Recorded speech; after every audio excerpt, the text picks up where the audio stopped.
sun comes up on America, across open fields, small towns, and city streets, a new day begins. And here, we rise with it. This is where hard work meets headlines, where truth matters, and America wakes up informed. An interesting week. They all are. This is your country. This is your morning.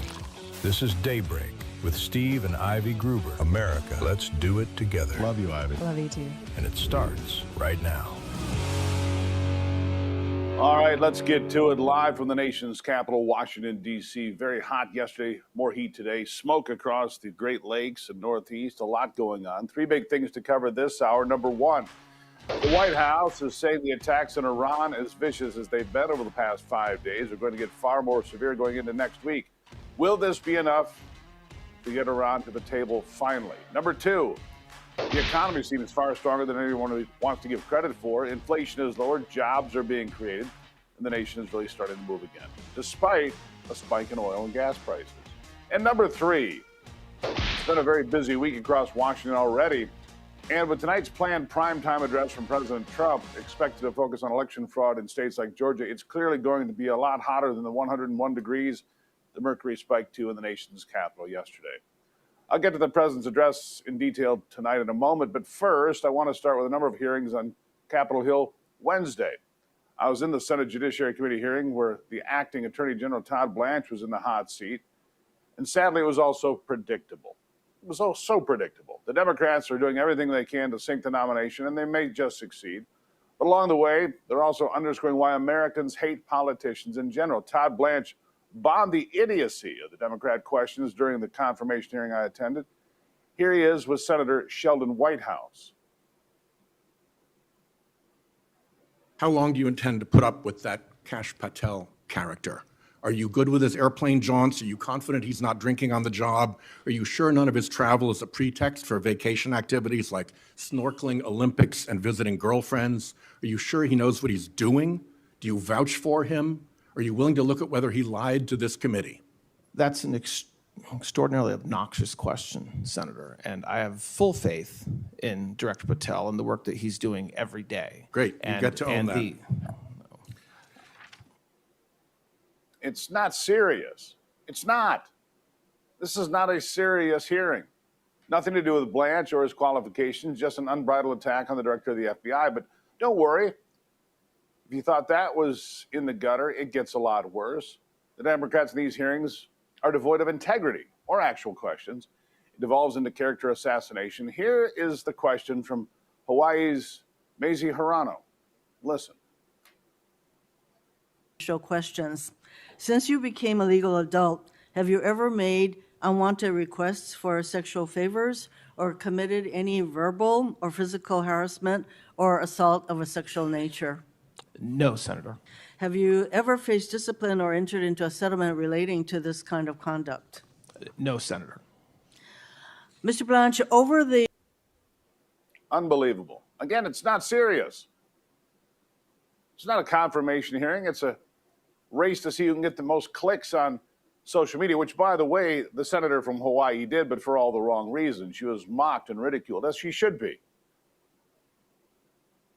But then it got worse. Blanche crushes a false accusation from Hirano. Here's what he said, and here's what she said. Here's more.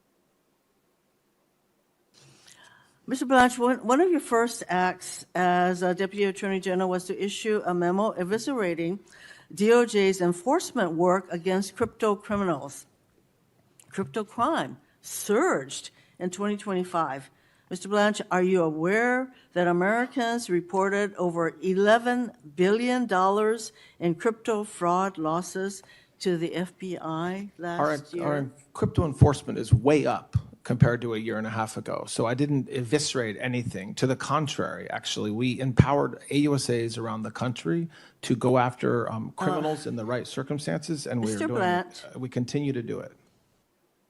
And we continue to do it. For the most part, Republicans asked relevant questions and stayed on topic. But one Senator, John Cornyn of Texas, seems to be up in the air about whether or not he would support the nomination of Blanche. And he is focused on the so-called weaponization fund that was going to be set up for J6 offenders that were later pardoned or had sentences commuted by the president. I was also able to ask him about tonight's speech from President Trump on voter fraud. He is outgoing, Senator Cornyn, primaried, and he's going to be a no vote, I believe. I also asked him about President Trump's national appearance coming up tonight that is expected to focus on election fraud. Here is that conversation. What will it going to require for you to be satisfied with him on that issue to vote yes? Well, I think he's got an admirable record of service as a U.S. attorney, but as I said, it's a really tough job. So I'm just still weighing all the considerations, and I'm going to continue to listen to the questions that are asked by my colleagues and any additional information that comes in. Senator, there's a lot of questions about what's going to be said tomorrow night by the president when it comes to the 2020 election. It was mentioned in here today. Any idea what you might hear tomorrow, or anything that could change your mind about what happened in 2020? I frankly am more concerned about the upcoming midterm elections than I am of what happened in 2020. Obviously election integrity is very important, but I personally don't see any point in relitigating an election that occurred 6 years ago. Some are suggesting that the 2020 election would make both senators from Georgia illegitimate, is the word floating around. Your thoughts? Well, I'll wait to hear what he says, but that's quite a bold assertion. I'll wait to hear what he says to back it up. I would just tell you from where I was sitting in the hearing room, it seems that John Cornyn is going to be a no vote. And when the committee is split 11-10, that means this nomination will die in committee. I've been around these things for a while. Man, I think it's going to be a pretty big lift to get Todd Blanche over the hump and make him the Attorney General of the United States. As far as election fraud and election integrity, we will see tonight. There were other hearings happening as well, and they were going much as you would expect too. Senator John Ossoff is panicked that he may be declared as an illegitimate senator when the voter fraud is exposed. We're going to get to that in a moment here, because that is the focus tonight, we're told. But a lot of moving parts behind the scenes, as we hear from people here in Washington. Some of these items that the president wants to talk about, people in the administration don't want to hear about. So there's a lot of activity behind the scenes. What will he actually say? We don't know yet. The speech was originally supposed to happen at 9 o'clock Monday night. We're told out of deference to the death of Lindsey Graham, it was moved to tonight, 4 days later.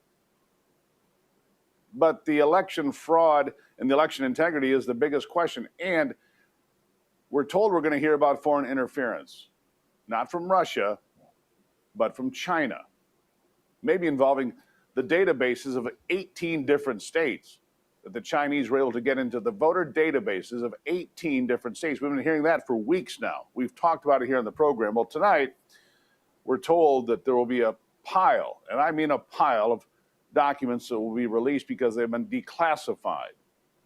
We'll have to wait to find out. We'll have complete coverage here and a complete follow-up tomorrow morning here on Daybreak. You don't want to miss any of it. We'll hear from Senator John Ossoff and his panicked response after the break right here on Daybreak.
All right, like I said, Senator John Ossoff is one of the two senators from Georgia that we've heard rumors on the internet, and they're just rumors, so we're clear on this, that both Ossoff and Warnock, Raphael Warnock, the other senator from Georgia, could be declared as illegitimate. The suggestion being that the election of 2020 November and then the runoff election in January of 2021 were both fraudulently declared. Senator Ossoff panicking that he may be declared illegitimate when voter fraud is exposed. This happened during the hearing for DNI nominee Jay Clayton yesterday on Capitol Hill. Listen. That Director Gabbard was present at the Fulton County raid in Georgia earlier this year? You discussed that with me yesterday in your office. Are you aware that Director Gabbard was present at the Fulton County raid earlier this year? You brought it to me, my attention. What is going yesterday. on here? You've said at the beginning of this you have an obligation to be honest and you're forthright saying with the it- committee. no, I'm you're- asking a you're- very simple question. Are Actually, you no, aware you're- that Director you're Gabbard was asking present me- at the Fulton County raid earlier this year? Yes or no? Are you aware? I was. You won't answer that question either. I just said I was made aware of it by you yesterday. The first time you learned that Director Gabbard was present at that raid was in my office yesterday? It was the first time that, in my recollection, I've thought about it recently. Now, was I aware of it before? What?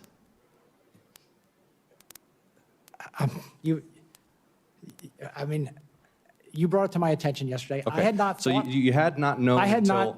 not thought about it until you brought it to my attention yesterday. Your answers lack credibility. Your testimony lacks Great. credibility. You're being evasive and you're not being candid or forthright. And everybody across the country is going to watch this and know that. Are you aware that former Director Gabbard testified that her presence at the raid was, quote, requested by the president? I'm not aware of that until now. Okay, you are now aware of that. Yeah. Are you aware that members of this committee are already probing Director Gabbard's potential misconduct in this matter? No, I don't. I'm not privy to your probe into. Are you aware that... And it went on and on and on. You see, Senator Ossoff knows he is in political peril, so he went after Jay Clayton time and again. But overall, the nominee to be the next director of national intelligence, he wasn't playing along. Here's more. Who won the 2020 election? I'm not going to do this with you. This is a job interview. We've established that you have an obligation It's a to pretty be interesting honest job. and forthright with the committee. Yes, you do have an obligation to be honest and forthright with the committee? Yes. Who won the 2020 election? Like I said, I'm not going to get into that with you. But you do have an obligation to be honest and forthright with the committee. Is anything that I just said not honest or forthright? Yes, you're not being honest or forthright. Who won the I think I've 2020 answered the election? question. We can keep doing this. Well, we're going to keep doing it because you're not being honest and No, forthright I'm with not the going to committee. engage in the theater. It's a simple question, Mr. Clayton. And I've answered Who it. won the 2020 presidential election? I've answered it. Joe Biden was certified. I've answered the question. So the big speech tonight, 9 o'clock, we will have complete coverage on Real America's Voice, and I'll have a complete wrap-up for you tomorrow right here on Daybreak. John Solomon, who's been digging into this and is actually working for the administration for the last few weeks, says the facts on election interference are beyond reproach. And he says once people see what comes out tonight, people will understand. They'll get it. Here's a preview. Enough to give me. I think when people say the facts, there's no amount of interpretation that the spin nicers can do. The facts are the facts. By the way, there's a large number of people who have worked on this. This is not 2 people or 1 person or 7 people. It's a group of trained intelligence experts who've gone through this. We're very careful. You'll see how careful we were. But they want us to focus on the fake. They want us to get into disputes with each other. I think we should focus on the truth. Keep our eyes looking forward. When you look in the rearview mirror, you end up crashing your car sometimes. Just stay focused on the truth, what the future is. I think Americans will wake up next Friday and the Friday after that and the Friday after that being informed in ways that they weren't, and they can make their own minds up. I trust the American people to make up their minds regardless of what MSNBC or whatever they call themselves today does. They're smart. The American people are smart. They will absorb this and they'll make the right decision. We'll find out if that's true. John Solomon's been on the trail of this story for a long time now. And now they're going to declassify, I'm told, millions of documents. If we learn that the Chinese were involved in interfering in our election, you'd have to ask yourself, how serious is that? Is it an act of war? I would contend that it is. Worse than the Cold War, potentially. Are the senators from Georgia legitimate? Or was Georgia so fraudulently approached that we should reconsider who's sitting in those seats? These are the questions we ask going into tonight's speech. I don't know the answers, but like I said, we'll have complete coverage on Real America's Voice and a complete wrap-up right here on Daybreak tomorrow. I'll be watching right along with you, so stay tuned. Did you know that most people don't get enough DHA? It's the key nutrient your brain relies on for memory and focus. DHA is necessary for healthy brain function, may help support heart health and metabolic health too. In fact, inadequate DHA levels in the brain have been linked to Alzheimer's disease. And the good news is this. Longevity contains 180 milligrams DHA and 250 milligrams of omega-3 oils per serving. Longevity is a complete nutritional support shake that gives you everything you need to age well, and it comes from the field, not from the laboratory. Read the ingredients. It's all real. I use it. We use it in my home and have for a long time now. Everybody loves it. The kid playing football, me, a little bit older, my wife working out, all of it. Go to longevitywellness.co and enter the promo code Gruber at checkout for a special discount. Longevitywellness.co and enter the promo code Gruber at checkout for that discount. And then send me an email about this or anything else. Like, what do you expect to hear tonight? SteveGruber.com. Send me your thoughts. I might share them right here on the program tomorrow morning. This is Daybreak. I'll be right back.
Midday yesterday, we were all notified that Donald Trump had gone into the Situation Room.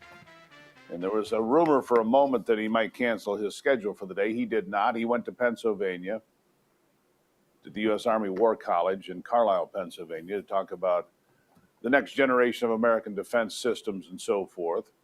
But we do now know that he went into the Situation Room to discuss new strikes on strategic targets in Iran, and as well as strikes against Iranian targets in the Strait of Hormuz. Could Kharg Island be in the crosshairs? I think it's a good possibility. Kharg Island is a 8 square mile piece of real estate in the middle of the Strait of Hormuz. It is Iran's chief point of exporting oil. It is critical to their infrastructure. The question is, and I continue to ask this, how do we close this deal out without boots on the ground? The American public, very opposed to boots on the ground in this war, or pretty much any other war at this point. Putting boots on the ground would be a game changer for the midterm elections, which currently are still relatively close. The Democrats have an advantage, but not a big advantage. According to polling and all the work that I do, there's an advantage, but not a big advantage. So what happens next? That's the question. Trump met with Vice President J.D. Vance, Secretary of State Marco Rubio, Pete Hegseth, the Secretary of War, along with John Ratcliffe, Dan Kane, Steve Witkoff, and others. They're still trying to find a path towards peace in Iran. But every time they make a deal, they renege. Every time they make a deal, they renege. Look, one thing we're sure about, for 47 years, the Iranians have lied, stalled, dragged their feet, made deals, and then broken them. So why would this be any different? Well, they are being pummeled right now. And next week, we're told those attacks will escalate dramatically. That's what the president said. We might hear more about that tonight during the primetime speech as well. We look forward to seeing what is said. Again, email me at stevegruber.com if you want to weigh in on these topics or anything else. I read every single email, everyone, and respond to as many as I can. It's a lot, but it's my dedication to you for being here. I'll take a break and be right back.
There has been a change in America over the last few years, that is for sure, especially when it comes to American attitudes toward Israel. The Democrat Party certainly, and the Democratic Socialists openly targeting Israel.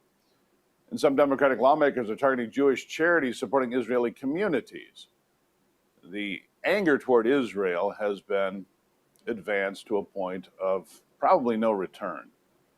It's even been suggested by many in the media and elsewhere on social media that Donald Trump somehow is beholden to Bibi Netanyahu and Israel. But I find that awfully hard to believe. In fact, I don't think Donald Trump answers to anybody except Donald Trump. Do we have the guest? We've got him on hold now, Steve. All right, we've got Eugene Kontorovic, a senior legal fellow at Advancing American Freedom. Eugene, thank you for being here. Hi. Good to Great have you pleasure here. to be So here. let's talk about this. Yeah, glad to have you here. Let's talk about this. What has been the change in the attitude of America, especially Democrats and especially the Democratic Socialists, toward Israel, and now Democratic lawmakers targeting Jewish charities supporting Israeli communities? Why are we here? We're here because the Democratic Party has been hijacked by their communist extremists. Communists have always hated Israel. The Israel was the front line in the war against Soviet communism and Soviet totalitarianism. Israel was the front line in the Middle East and a major American ally. So communists have always hated Israel. That's why America has always been allies with Israel. But now the problem is the communists have taken over the Democratic Party. And a lot of them, they also hate America. They see America as a settler colonial war mongering country to boycott America. But that would be awkward because they live here, right? It would be uncomfortable. They want to be in Congress. How are they going to boycott America? So instead, Israel becomes the scapegoat, the little American that they can burn at the stake as a proxy for America itself, which is what they really hate. It's a sad day in America, and I'm going to actually share something with President Kennedy here a little bit later in the program, but it's the Red-Green Alliance. Islam has married communism. Exactly. They have gotten together, and here's the thing that is bizarre to me. At the end of this marriage, there'll be an ugly divorce. These are not allies, these two sides, but they're together because they hate America and they hate Israel. That's the truth, isn't it? Yeah, that's exactly right. By the way, that's actually how the Iranian mullahs came to power.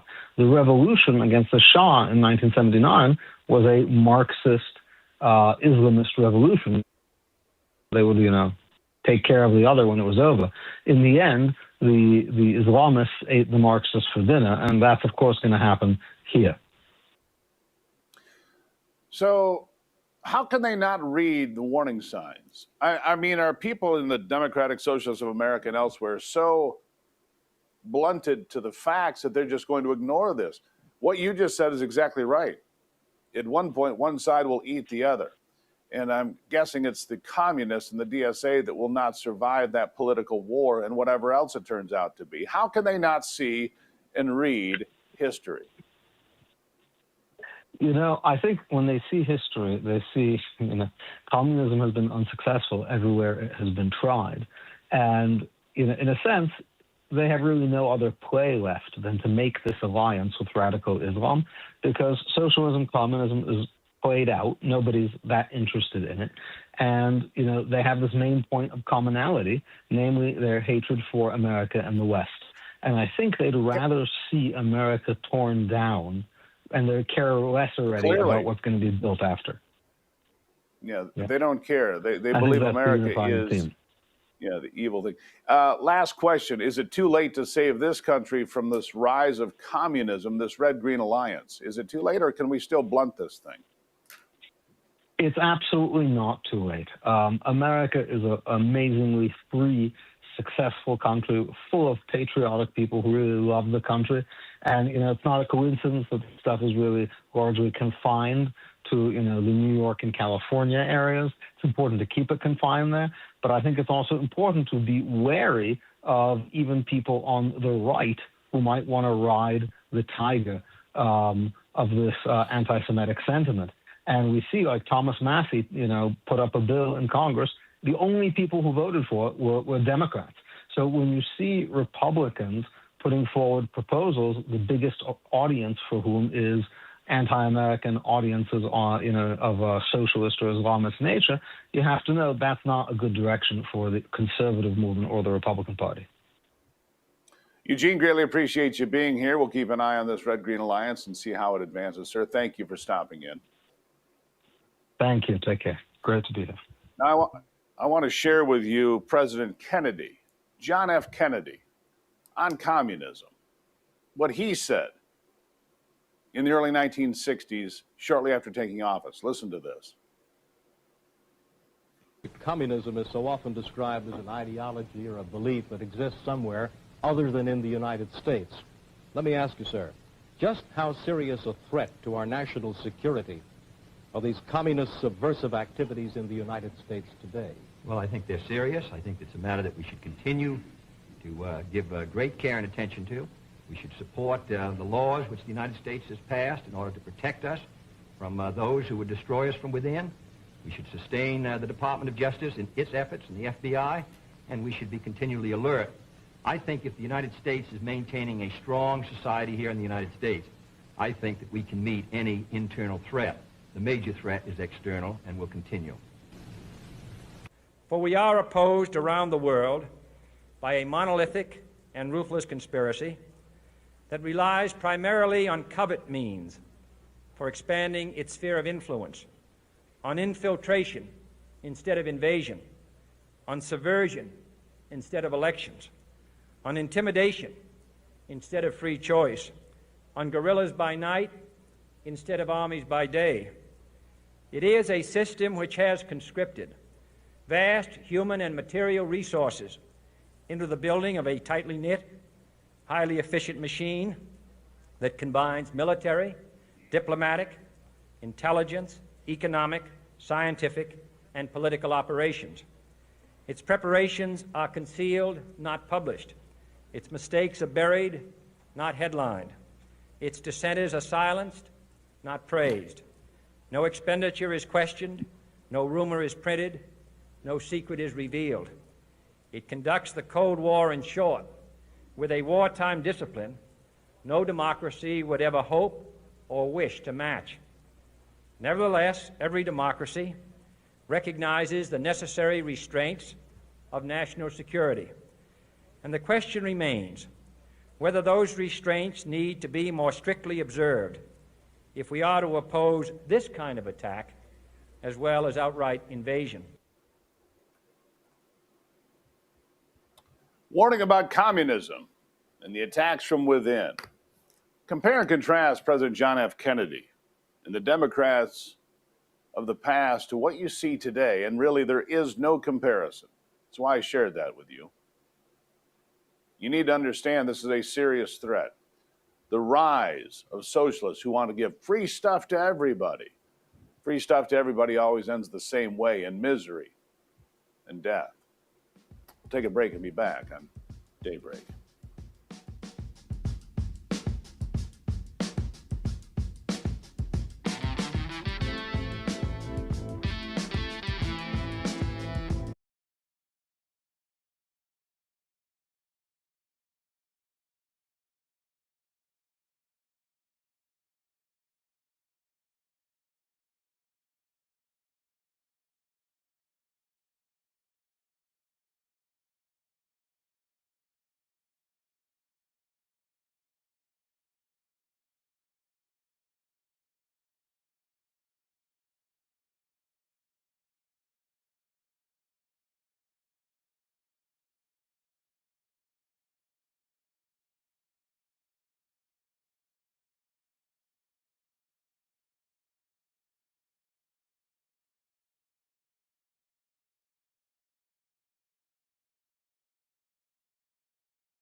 All right, let's check in on the economy now with No Lazy Money and Nick Hopwood, certified financial planner, founder at Peak Wealth Management. Nick, good morning. Welcome to the program. Good morning, Steve. How are you? I'm doing well. You were the one who notified me here a couple of days ago that inflation had come in significantly lower than predicted. In fact, 63 so-called experts all got it wrong. How does 63 out of 63 get it wrong? It's 3.5%. I mean, it's not great, but it's not terrible either, is it? Well, it's just the way it is when it comes to predicting economics. But the inflation rate came in at 3.5, which is better than expected, as you mentioned, and down from over 4% from the prior month. But it is still a long way from our target of 2%, so it puts pressure on the Fed to keep rates higher. In fact, the markets are predicting that we'll have a rate hike between now and the end of the year. So a rate hike is still in the offering then. That seems, well, disappointing to me because there was a point in time not that long ago they thought there'd be a couple of rate cuts this year, correct? That's exactly right. And so it is hard to wrap your brain around the fact that we go from expectation of 2 more cuts to 1 rate hike. But look, it provides an opportunity right now for you. If you have a car loan that's at a high rate, there's a credit union in my area that's offering 4.6%. Get it while it's there. Another credit union in the area offering home equity lines at 4.75%. We haven't seen rates this low when it comes to a home equity line in years. So get the money while you can. All right, so here's something that keeps popping up on my radar.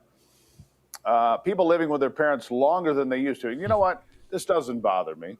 I have a child in college living in my house, and I think it's perfectly fine. But it's now considered smart money to hang out with mom and dad, which I guess is different from where we've been over the last few years. Tell me about this. Yeah, Steve, remember the movie Failure to Launch with Matthew McConaughey? He was in his 30s and he was just kind of living off of mom and dad. Well, it's different now. 49% of people under age 30 are living with a parent right now, according to the Wall Street Journal. It's no longer a sign of being a loser, so to speak. It's a sign of smart money. And the reason is because of student loans, these nagging student loans that we are trying to get out from under, as well as the price of housing and mortgage rates. So the price of housing is more expensive, the student loans are lingering, people are staying at home and saving money. Student loans, like I say, these universities and colleges should be co-signers on the loan. If they give you a piece of paper that isn't worth anything 5 or 10 years down the line, they should pick up the bill. That would change their attitudes. All right, here's something about making some money, and I don't understand how anybody, regardless of your political persuasion, could not take advantage of these Trump accounts. You say a baby could have $7.5 million in a Roth if you max this thing out. Tell me, these Trump accounts, I think, are wonderful. Your thoughts?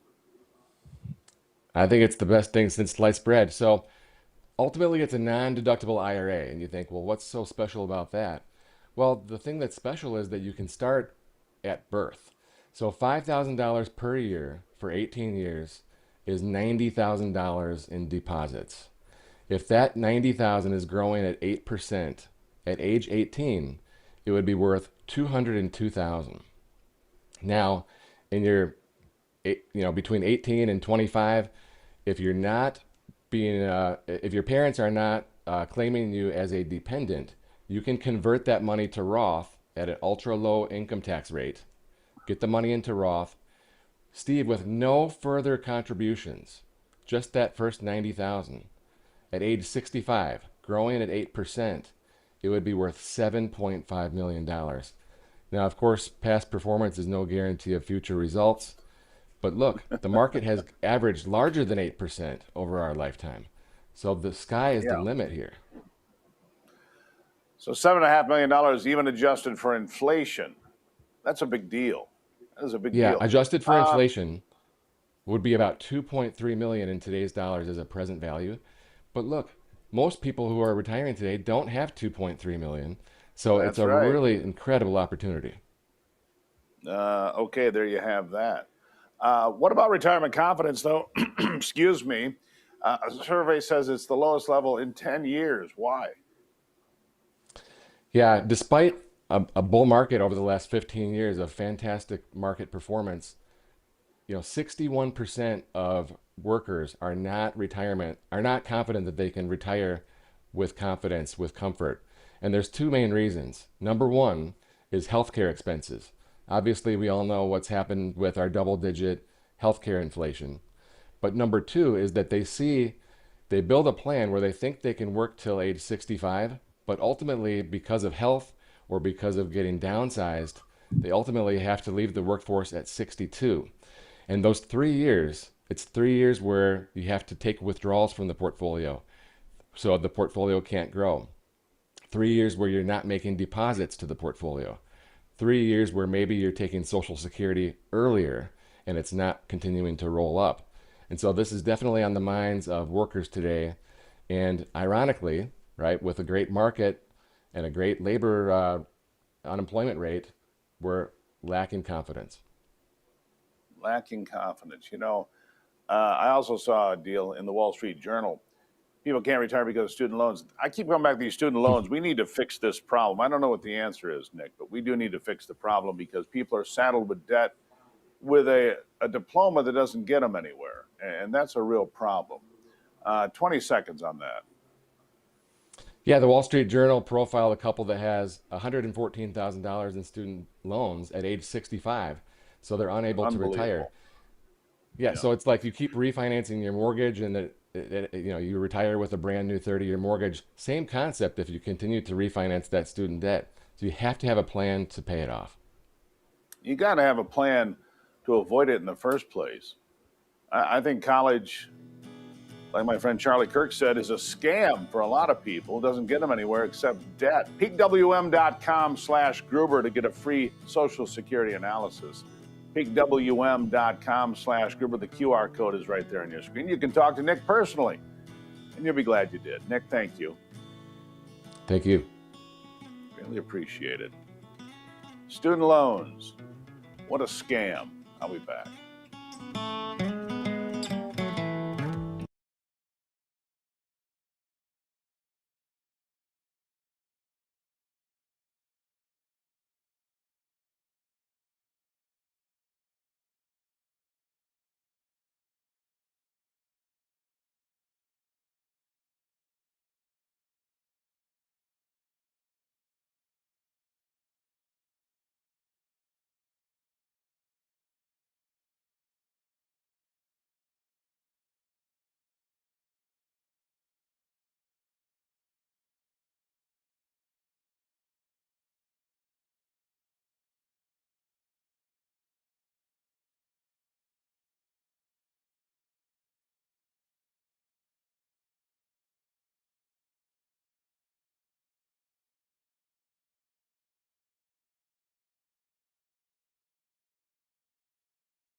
I'm going to want your feedback on this one, all right? And the reason being is, to me, it's just kind of weird, all right? But the Mint has announced that there will be new $1 coins coming out to mark 250 years. That part's not weird, but it'll have President Trump's face on the coin. My understanding was that the United States currency only had presidents who had passed on currency. The $1 coin will commemorate 250 years, and Scott Bessent says that it's going to have President Trump's picture on it. From Just the News, we have this: set to produce a $1 coin featuring the face of President Donald Trump, right? As America commemorates, here's what Bessent said. As America commemorates 250 years of independence, the U.S. Mint will begin striking a new $1 gold coin in honor of the enduring legacy of liberty and lasting symbol of patriotism. Now, when he says gold coin, I don't know if he means gold as in gold. I wouldn't think so. It'd be tiny, or golden color, which is what I would assume. What do you think about the president having his face on a coin? I mean, it'll drive some people wild. I know that. That'll be kind of fun. That part won't be bad. That part will be entertaining to me. But in all honesty, late presidents, late leaders, posthumously put on currency. To me, it's kind of weird, but I'll take your emails at stevegruber.com. By the way, the penny ended under Donald Trump after he took office for the second term. The coin of the image of Trump and God we trust, and the backside features the U.S. emblazoned with the number 250. Those parts I like. Just seems kind of odd to me to have President Trump on new coinage. But what are your thoughts? Go to stevegruber.com. stevegruber.com, and let me know what you think about that. This part of the program brought to you by PureClean's Veterans Initiative, PureOvet. Because life after service deserves opportunity, ownership, and purpose. 855-PureOvet to find out more, or pureovet.com. If you're a veteran and you want to be in charge of your own company and your own destiny, check this out. You'll go to the front of the line, 855-PureOvet, and pureovet.com. Another hour of daybreak straight ahead.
America's awake, and we're just getting started.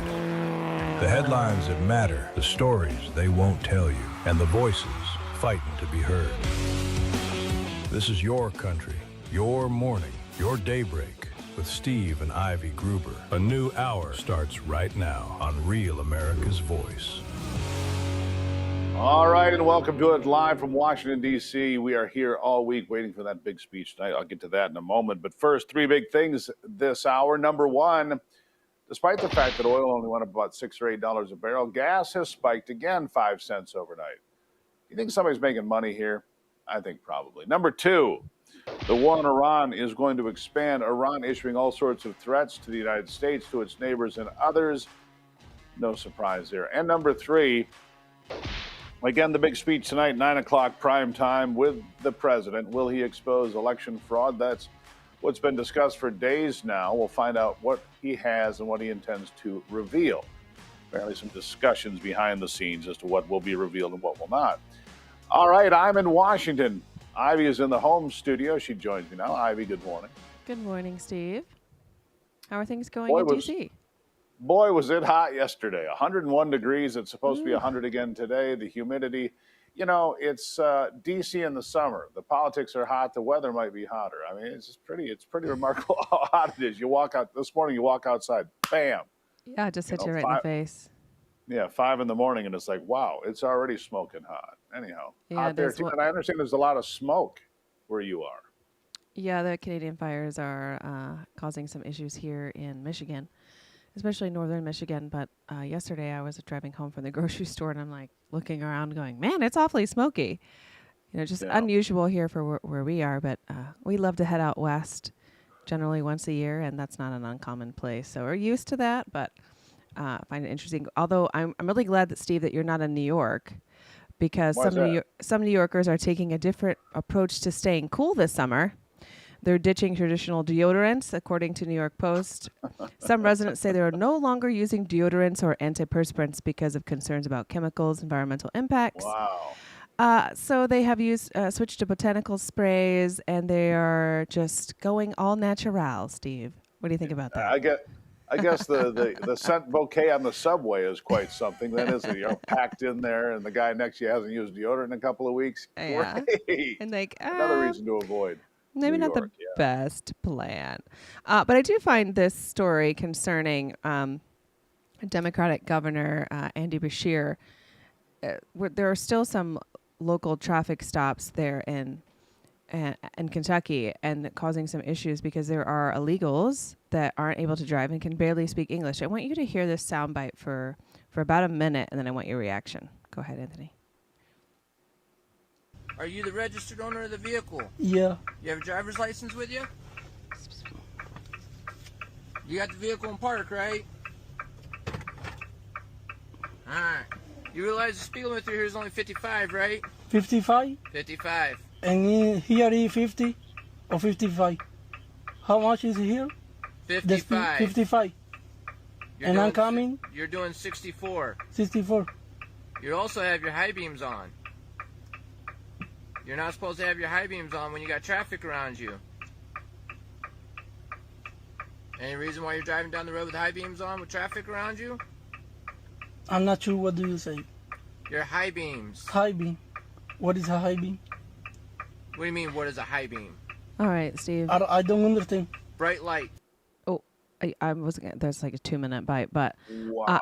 I just want your take on that, because I think that in this country, if you're driving a multi-ton truck and you're holding a CDL license, you should be able to know the laws, and you should be able to know what high beams certainly are, and you should be able to speak, good English at least. English? Yeah. Read the road signs, understand what high beams mean. Absolutely. This is why Sean Duffy, the Secretary of Transportation, is taking this head on, no pun intended.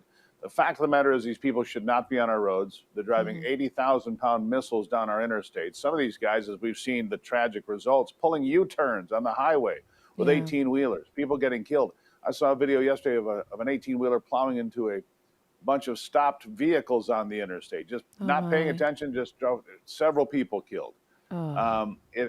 Last week, there was a 6-year-old girl a college student, and a police officer, all killed by people like you just described, driving with CDLs, commercial driver's licenses, that are not qualified to be there. Now, one of the problems, Ivy, is that they were self-certifying. These schools would Right. pop up and they would self-certify. Clearly, Sean there Duffy could be no says issue with no. that. Yeah, obviously. Oh yeah, our students are good. Here, pay me. Here's I your went to driver's medical license. school. Pay I me. went to law school. I'm good. I self-certified. Oh, good Lord. That is so frightening to see. To see that. I'm glad you played that, because that is so frightening and so eye-opening. Yeah. This is what the Democrats wanted, with open borders, with people in the country that are not qualified to be here. Now, yesterday, President Trump addressed this during his stop in Carlisle, Pennsylvania. He said, we're going to not allow this to happen, but if you are in the United States military and you're qualified to drive big equipment for the military, you will automatically be qualified for a CDL. So he's going to give veterans a chance Oh, to get that's these jobs, many of which pay more than $100,000. What do you think of that idea? I love that idea. I think that is great. Giving people who have served our country, something back is always a wonderful thing. Actually, it reminds me of Puro Vet, which is one of our clients.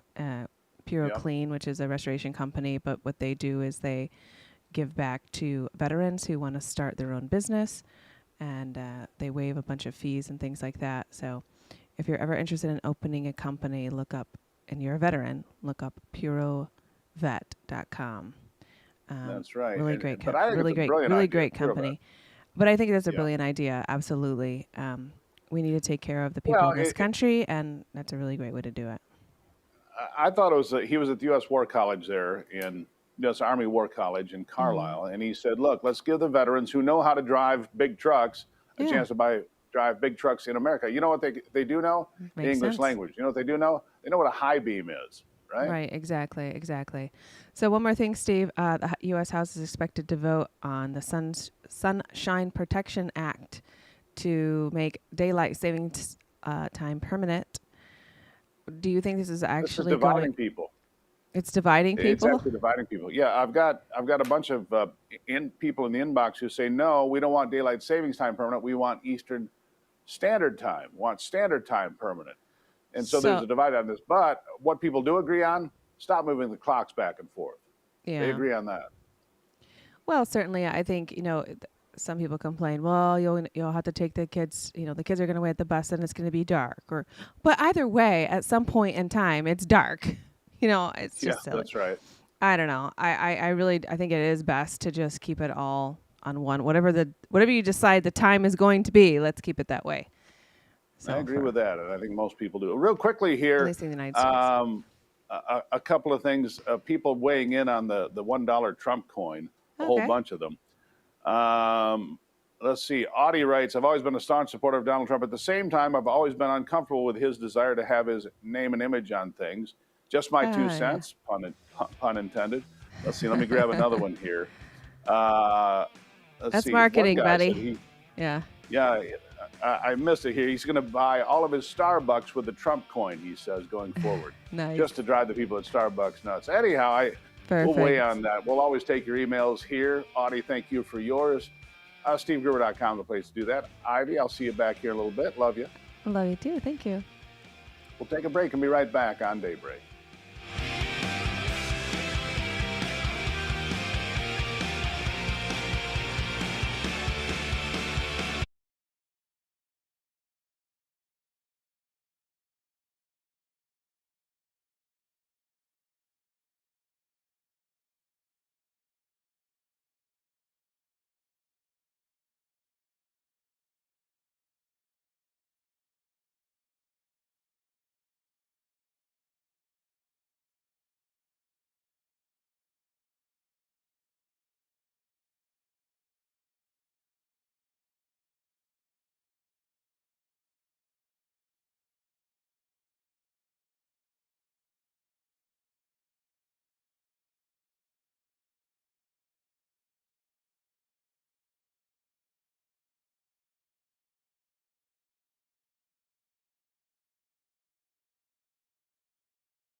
Let's dive into data centers again. These data centers are, man, they're top of conversation all over. I got some friends that have one proposed near their house. They hate the idea. A lot of communities pushing back hard. Data centers being built, others being canceled.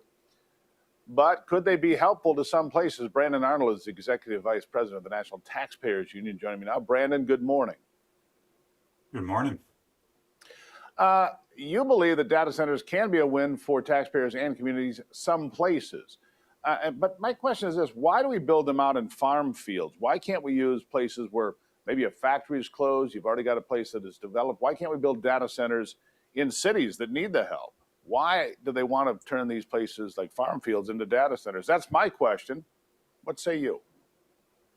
Yeah, I mean, I think that's the kind of common sense approach that we should take to data centers. We shouldn't just build them in wherever necessarily the developers want. We should have local communities express where they want them built. They should work with the developers in order to locate them in places that aren't disruptive to the flow of life. Don't want them built next to a school necessarily, but finding the appropriate place in an industrial park or what have you where they can be built. That's a common sense solution, far superior to what we're seeing from some folks on the left, like the governor of New York, that's simply implementing a statewide ban for 1 year. I don't think that is a common sense solution. That's a knee-jerk ideological approach to data centers instead of a common sense rational approach that you just put forward. Yeah, let's use the idea of opportunity zones, right? Those are a popular thing with this administration and with many states as well. Rejuvenate communities that have fallen on hard times or don't have the tax base they need. The problem oftentimes, however, Brandon, is that too many politicians are too willing to give away taxpayer dollars to attract something like a data center or 100 other things that they claim are going to be great, and then they turn out to be kind of a bust for everybody. But maybe an opportunity zone for data centers in some of these communities. Another idea that I have. Your thoughts? No, I think that's smart. Again, common sense approach here. I don't agree with subsidies. I don't think we should be luring certain any kind of business to your community by giving them handouts, taxpayer handouts. But at the same time, I think folks should be welcoming, local officials should be welcoming to new technologies. They shouldn't have a knee-jerk approach to them. So yeah, opportunity zones, that was something that was fleshed out quite considerably in the Tax Cuts and Jobs Act of 2017, expanded in the One Big Beautiful Bill. That's the kind of smart thinking, I think, that brings the jobs, the tax revenue, all the benefits you get from growing and embracing technology, whether that's an automobile factory or a data center, to your community. You know, businesses need to grow and people need to work. We need to have real world solutions to attract jobs and create more tax revenue that these local governments rely upon. Yeah, I feel the same way, by the way, about the solar fields. They call them farms. It's not a farm because once you put it in a cornfield or a bean field, it's no longer a farm. But again, go into industrial areas. I mean, I live in Michigan. I can drive around Michigan and find, 100 different places that have had a factory that is no longer there. Maybe it's just a parking lot. It's already got concrete. Why can't we put the solar fields there in the places that would be beneficial and not turn farm fields and forests into these god-awful eyesores I see from the interstate? Yeah, it's almost ironic that in the name of these green goals that so many of these politicians have, that we're actually making our areas uglier and building out infrastructure that most people don't want. It's an eyesore. So yeah, we need to be mindful of the aesthetic of our communities. We need to be mindful of environmental impacts. We need to be mindful of tax impacts. We don't want to build facilities in the backyards of residents. We don't want to build them next to schools or hospitals necessarily. We need to be smart about these things. What frustrates me is that so many politicians are just approaching this from an ideological perspective, and you see so-called progressives that are just outright opposed to progress. Bernie Sanders, Kathy Hochul in New York, so many of these politicians are just anti-progress. They're anti-change because they're scared this data center build out is attached to AI. It's not really just about AI. It's about cloud computing. It's about quantum technologies and so forth. It's certainly about competition with China.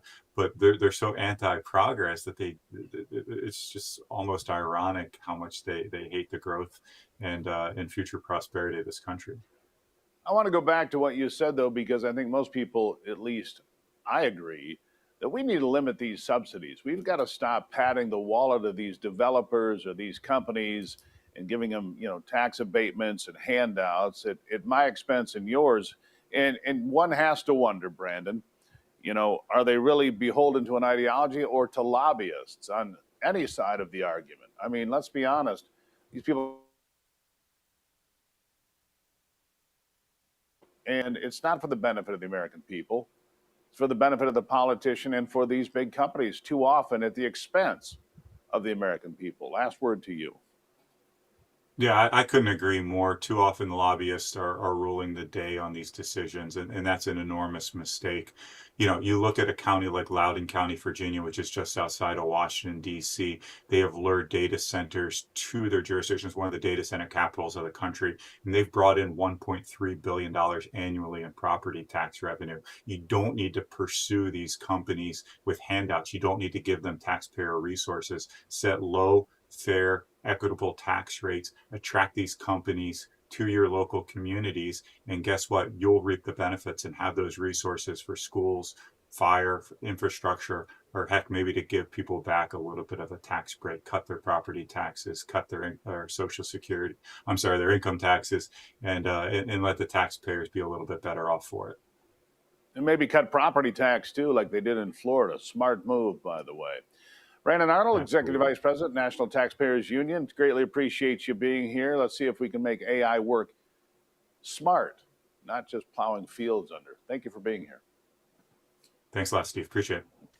I mean, how many places around this country, my friends, could you go in and put in a solar field or a data center that wouldn't disrupt a small community, that wouldn't run over the wishes of the people that live in that community? Places that are already set up as industrial parks, as Brandon said.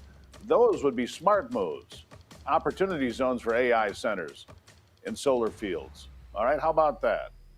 Again, you guys are lighting up the emails this morning. I'm trying to read them as fast as I can. Thank you for that. SteveGerber.com. Keep the thoughts coming. I'll be back on Daybreak.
Well, when Zohran Mamdani ran for mayor of New York City, he said he was going to get rents under control. So he is freezing rent in, 1 million units around the Big Apple? But here's the headline that the mayor didn't want to see. Rent in New York City has hit an all-time high in just the first few months of his administration. It's over $5,000 a month for a one-bedroom in Manhattan. A studio apartment, $4,000 a month in New York City right now. And you cannot tell me that a massive influx of people during the Biden administration that came here illegally didn't drive the price of housing and rent through the roof. Of course it did. Math is math. If you suddenly got millions of people in the country that need a place to live, well, that's going to create a lot of demand, isn't it? We need bold action. This is a crisis, said New York City Comptroller Mark Levine on X. The dismal June stats reveal, like I said, the average one bedroom, $5,400. A studio, $4,000. In Brooklyn, the average one bedroom is $4,297 a month. In Brooklyn, it's unimaginable. The median rent, the midpoint for rent in Manhattan, $5,300. $4,300 in Brooklyn, an 8% increase just this year. An 8% increase in rent just this year. Unbelievable. Well, that's socialism for you. It's working out great, isn't it? Man, I miss my ghost bed. Speaking of having a place to sleep, whether it's a one-bedroom in Manhattan or my house at home, the ghost bed is my favorite piece of furniture. And when I'm on the road like I am this week, I miss it. The American-made ghost bed is the best bed I've ever had, period. We've had it for 4 or 5 months now. I sleep great. My ring keeps track of my sleep. You can like it too, and you can try it for 101 nights with no risk.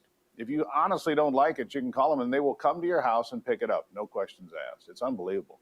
Ghostbed.com/Gruber. The promo code's Gruber. You'll save 10% off the best price of the year right now. If you're looking for a new bed, buy the American-made ghost bed. You'll be glad you did. And you can send me an email like you guys are doing this morning. Keep it up at stevegruber.com. stevegruber.com. Any topic. The Trump coin, 18-wheelers, who should drive them, the military, retirees, maybe.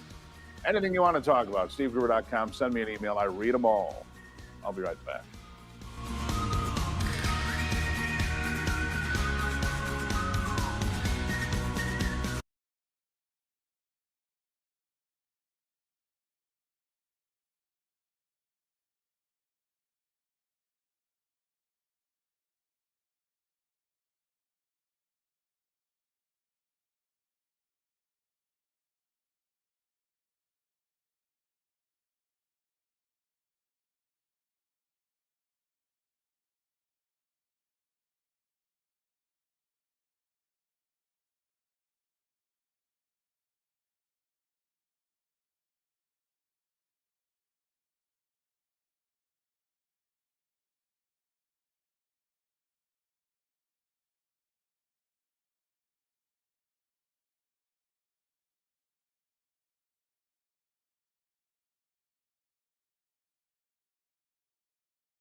As you know, I was in the hearing for Todd Blanche yesterday, his confirmation hearing to become the next Attorney General of the United States. I don't think that he's going to make it. That's my read from Senator John Cornyn and others. And I ran into my next guest while I was in the gallery there, Pastor Lorenzo Sewell. We call him Zoe, Pastor Zoe, 180 Church in Detroit. Pastor, nice to have you on this morning.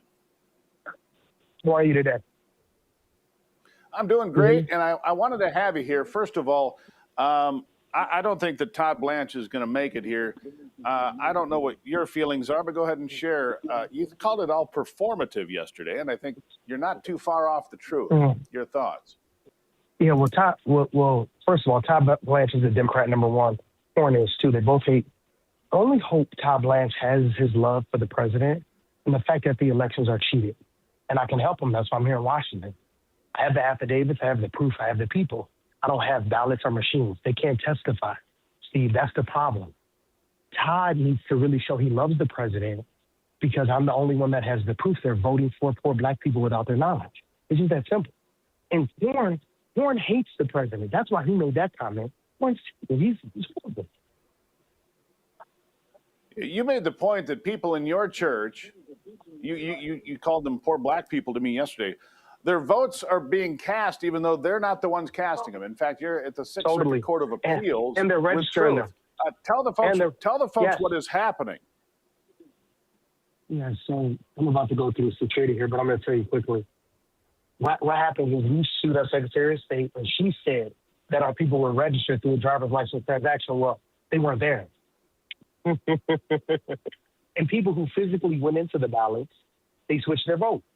We pulled our voter history. It's just that simple. That's fraud. According to Michigan Code, according to U.S. Code 18137, that's fraud. That's conspiracy. So let's see. I'm going through security. I might lose you going through security, but I mean, at the end of the day, that's what it is. Thank you. All right, let me hold him. Just take it through security there, Pastor. Yeah, you got me. And let's get through this because this is really, I've got you. This is really important. Yeah, people in like your church are being defrauded of their legal votes. Let me say this because this is important. All these Republicans that are saying it's ballots and it's machines, ballot can't testify. Machine can't testify. I have poor black people that are being voted for without their knowledge. Period. Amen. It's that simple. And they're being registered. And their votes are being switched, sir. That's the truth of the matter. We have 7 court cases right now. And you know what these judges are doing? They're defaulting on the cases. Can you imagine that? Can you imagine a judge not responding? like just defaulting. If you Google that, if any of your listeners Google that, it is impossible for a municipality to say they are not going to respond to a deadline. That's not a discretion of a judge. That's what's happening. We're in the Sixth Circuit Court of Appeals right now. Listen to this. You can't make it up. Melissa Lowe, she was voted for 7 times without her knowledge. That's fraud.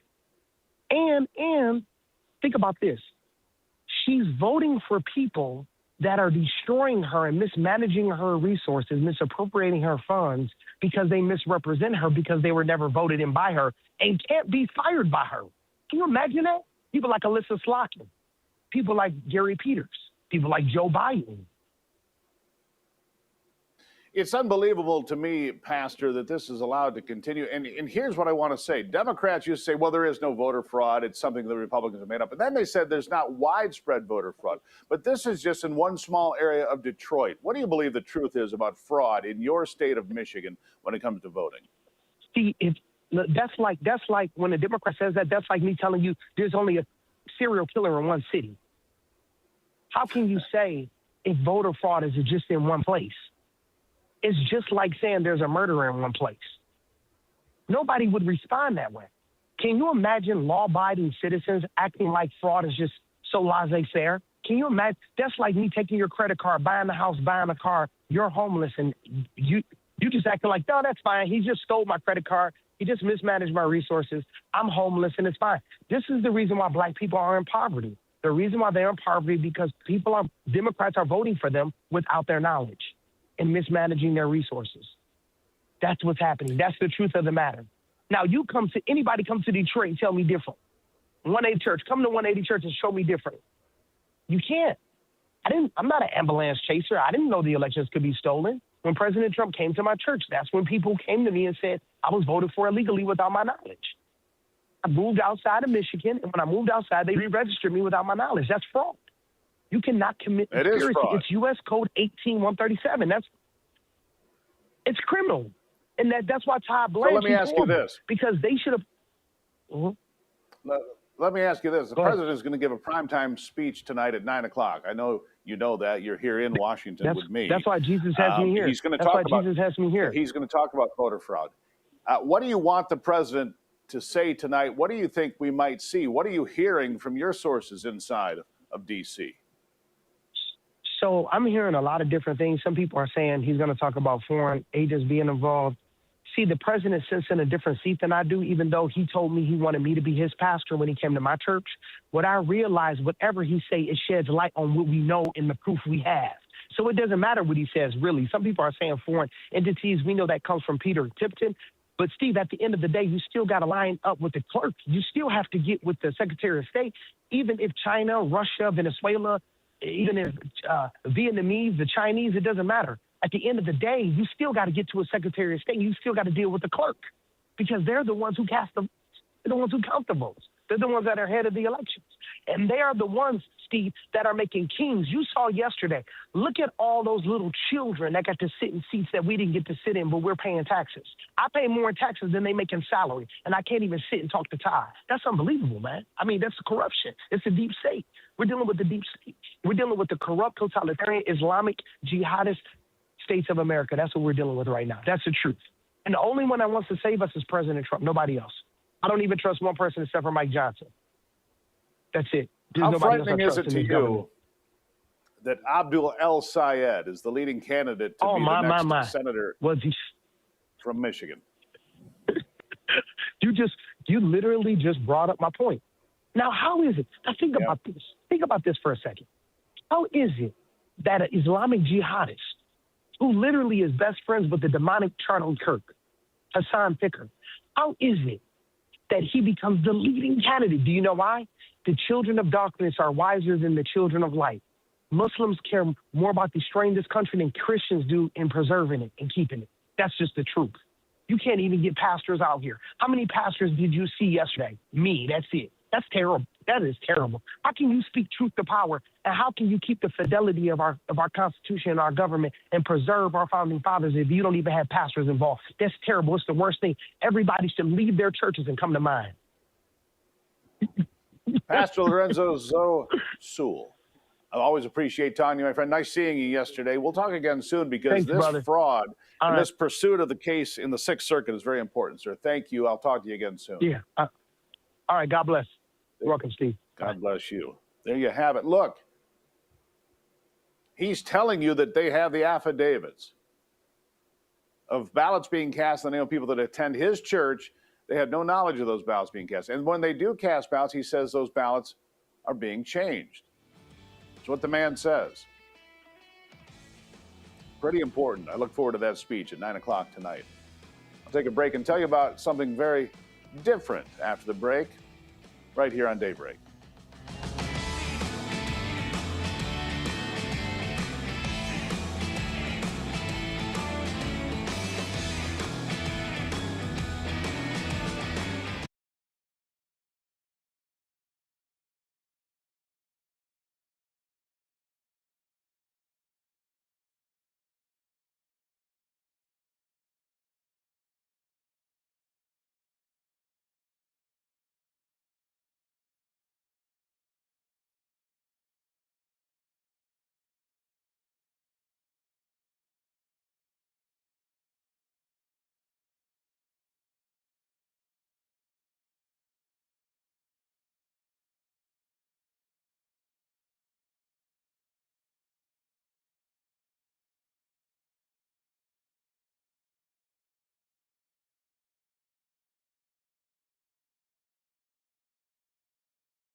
Well, it's time for a history lesson this morning, my friends.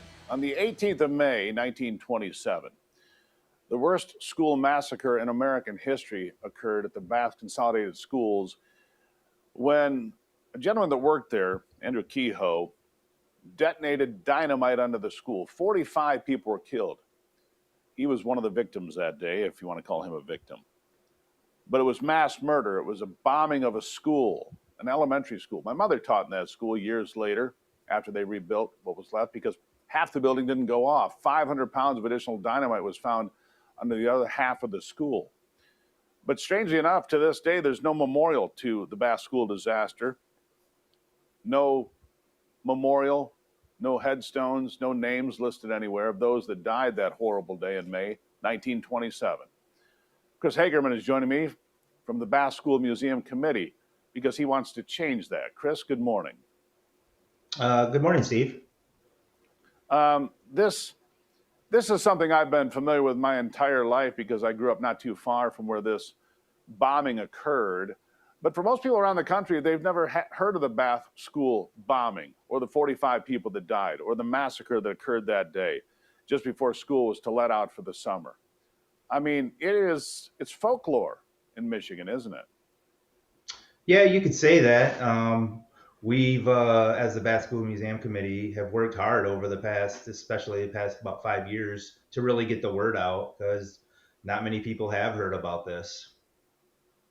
It's been 99 years. No grave markers made for the victims, no memorial. But you're working on that. You have a plan for a memorial. And for those watching, you can see that's what the school looked like. And the problem was Bath was kind of a rural farm town. When the bombs went off, communication was terrible. Cars didn't drive the way they did now. We didn't have super highways to get emergency crews there. People were buried in the rubble. Children were buried in the rubble, some alive, some dead, right? That's how this played out that morning. Yeah, Steve, that's correct.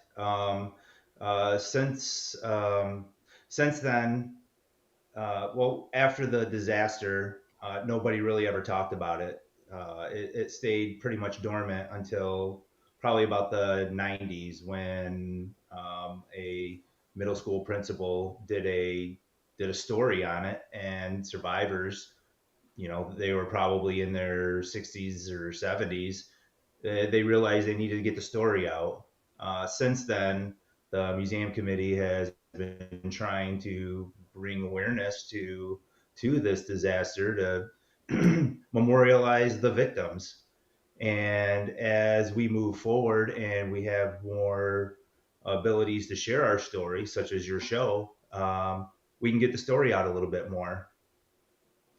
And like I said, I have a personal connection to this because my mother taught in that building, the part that they rebuilt, she taught there. And she told me, I mean, I was, a little kid and she was not teaching there anymore when I was born, but she told me in Bath, Michigan, when she taught there, you'd see people limping around town who had been maimed and injured in that explosion decades earlier. I mean, it was something that lingered through the generations because of the injuries, amputations, permanent disfigurement, all of that for the people that survived, right?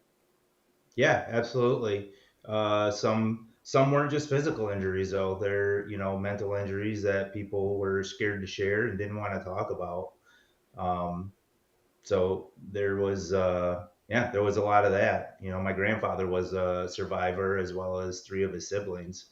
My grandfather was buried under the rubble. I don't know for how long. Any amount of time would be horrible as a 9-year-old. Yeah, and your grandfather, if I remember the story correctly from the last time you were on, there was another child laying on top of him who did not survive, correct? Yeah, that's correct. Yeah. And so as you mentioned, so as you mentioned earlier, there's not really a lot of memorials or anything commemorating the folks that died that day or were injured that day. So what we came up with is a grave marker program where we want to place a military style grave marker that sticks in the ground next to the headstones of those who had who had died in the disaster. We're also creating some that will memorialize those who survived, what are now passed. It's a remarkable thing you're doing, Chris, and I think you're doing the right thing because these people are forgotten to history for the most part, except for the work that you're doing with your committee. Now, on the screen, my friends, is a QR code. They're not trying to raise a lot of money, just enough for the grave markers. And you can help to commemorate that horrible day in 1927. Happened in May, like I said. Chris, what's your goal? How far do we have to get? We're looking to raise $6,500. These grave markers are custom made specifically for the museum. We're working with a company called Gettysburg Flag Works. It's a national company, so these are made out of aluminum. They're going to be forged in aluminum, so it should be a pretty nice memorial.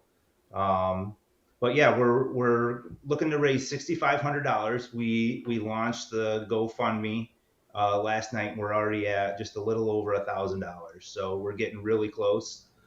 We've done a good job so far in just a short amount of time. But we created a GoFundMe for people to donate to it. We also have a website, bascovmuseum.org. You can see on your screen there that you can go and either donate to. Let me tell you this, Chris. Let me tell you this. Go to the QR code, donate now. Jeffrey just said he's throwing $100 in. I'll match that. Folks, we don't have very far to go here. $6,500. Let's make sure that these children that lost their lives in May of 1927 are not forgotten to history. Let's remind people of our history, not bury it. No pun intended. Chris Hagerman, greatly appreciate you being here. Thank you, Steve. Again, that QR code is available. There's a GoFundMe. It's the Bath School Disaster. Bath Consolidated Schools. 45 people, mostly children, 38 kids, and some teachers. Horrible day. Let's help them reach their goal. It's not much. It's $6,500. If you lost it, email me. I'll make sure you get the information. I'll be right back.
All right, time for sports now with Brock Palmbush.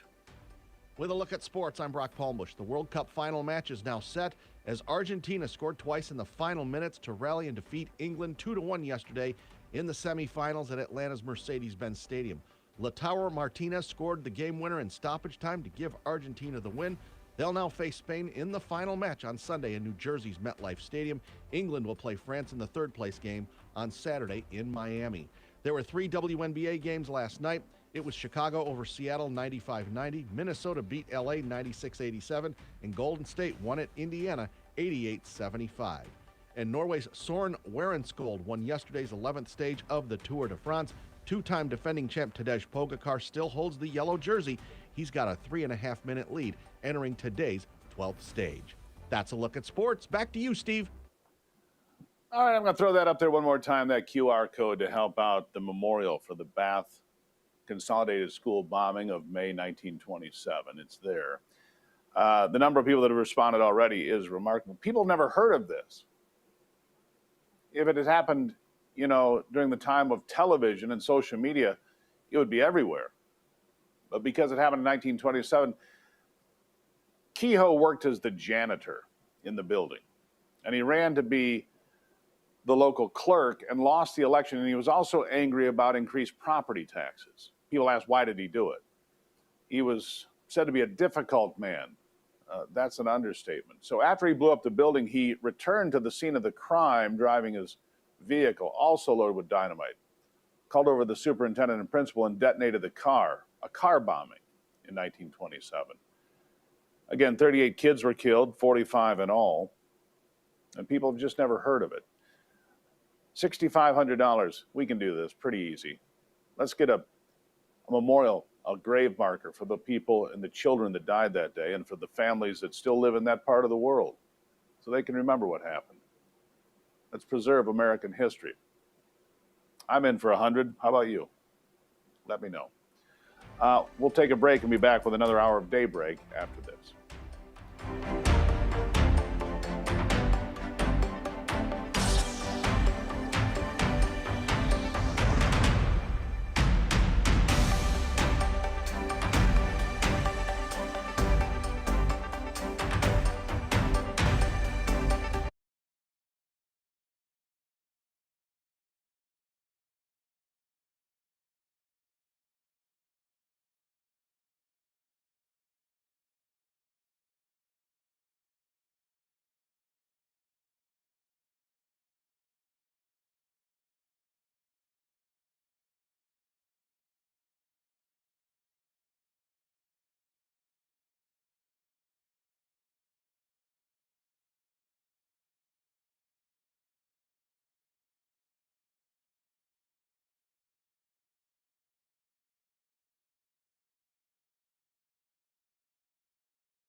America's awake, and we're just getting started.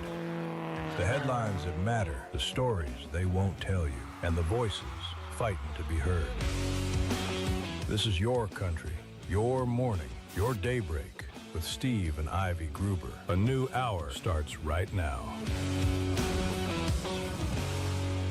All right, welcome back to the third hour of Daybreak here on a Thursday, big Thursday that it is in Washington, D.C. Very hot across the country, smoky across the Great Lakes all the way into the Northeast. A lot going on here. Three big things you need to know this hour. A mass exodus from California is number one, and New York taking taxpayers and their dollars to places like Florida, Texas, and Tennessee. Number two, Iran drawing a red line, they claim, and say they will be attacking other alternate routes for shipping around the world, not just the Strait of Hormuz. And number three, big night. Donald Trump, a primetime address to the nation tonight at 9. He is expected to focus on election integrity and fraud. The rumors have been circulating for, well, literally for 6 years about what really happened in the 2020 election. Well, we're told to expect millions of documents that have been declassified to be revealed and made available to the public to see for themselves. And we'll find out how it plays out. But the media continues, even without knowing the facts, certain media outlets continue to attack the idea that there was fraud in the 2020 election. Apparently, they believe that Joe Biden did get 81 million votes, millions more than any other candidate in history. Please, listen to this. What evidence is he going to present about the election that he lost I'm with Joe. in 2020? I think it's not good to prejudge a speech that hasn't been made yet. But there has been speculation that investigators have found that there may have been foreign interference or attempts at foreign interference in 2020. Okay. Now, it wasn't that many years ago, as Joe pointed out, that we were all aflutter about All foreign right, interference in our elections. the If he has allegations you don't think the results and evidence, don't you want to know it? So Scott, Aren't you curious as a journalist? Yeah, don't you want to know what the facts are? That's why I like Scott Jennings. The only good thing on Chicken Noodle News most days is his pushback on the idiocy from the left. They want to attack what's going to be released before they even know what it is. As a reporter, I've always been curious. What is the truth? I've never been a member of a political party, never will be. I'm kind of in the George Washington camp on that one. But shouldn't reporters be curious about what's actually happening, what the truth actually is, what's actually going on? That's what I would think. John Solomon, my friend and the guy behind JustTheNews.com, has been on special assignment to the administration for the past few weeks. His job, declassify. Declassify. Find the information America needs to know and make it available. That's part of what we'll hear tonight. I have heard that there's rumblings inside the administration. Some want less revealed, some want more revealed. I want it all revealed. I want to know what happened in Georgia, in Michigan, in Pennsylvania in 2020. I want to know how Joe Biden got to 81 million votes, a near mathematical impossibility. I want to know why the hockey stick occurred in all these states. Georgia, where they said there was a water leak and they said, we're going to stop counting. But then we've seen the videos of them pulling the big containers of ballots out from under the desk. I want to know what happened in Michigan, where we saw vans roll up at 3 a.m, the day after the election, and unload thousands of ballots. Well, they put paper over the windows so that the Republicans couldn't see what was going on behind the glass. Transparency didn't exist. To believe there wasn't some sort of fraud going on is unbelievable. In fact, John Solomon says the facts on the election will be irrefutable. Here he is. Enough to give me. I think when people say the facts, there's no amount of interpretation that the spin nicers can do. The facts are the facts. By the way, there's a large number of people who have worked on this. This is not 2 people or 1 person or 7 people. It's a group of trained intelligence experts who've gone through this. We're very careful. You'll see how careful we were. But they want us to focus on the fake. They want us to get into disputes with each other. I think we should focus on the truth. Keep our eyes looking forward. When you look in the rearview mirror, you end up crashing your car sometimes.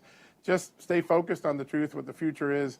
I think Americans will wake up next Friday and the Friday after that and the Friday after that, being informed in ways that they weren't, and they can make their own minds up. I trust the American people to make up their minds, regardless of what MSNBC or whatever they call themselves today does. They're smart. The American people are smart. They will absorb this and they'll make the right decision. The facts are the facts, and the spin doctors won't be able to do anything with it. I appreciate where he's coming from. John Solomon, maybe the most respected investigative reporter working today in America. My estimation. I have great respect for John Solomon and his work. Why? Because he has the best Rolodex, the best contacts, the best information, and the best breaking stories pretty much every day on justthenews.com. I trust him. So when he says the spin doctors won't be able to doctor this one, no matter what MSNBC says or any of the other Democrat networks, focus on the truth. Focus on the truth. Oh, by the way, here's one last piece of voter fraud information. This comes to us courtesy Capitol Hill and James O'Keefe testifying. Listen to what he found. Listen to this.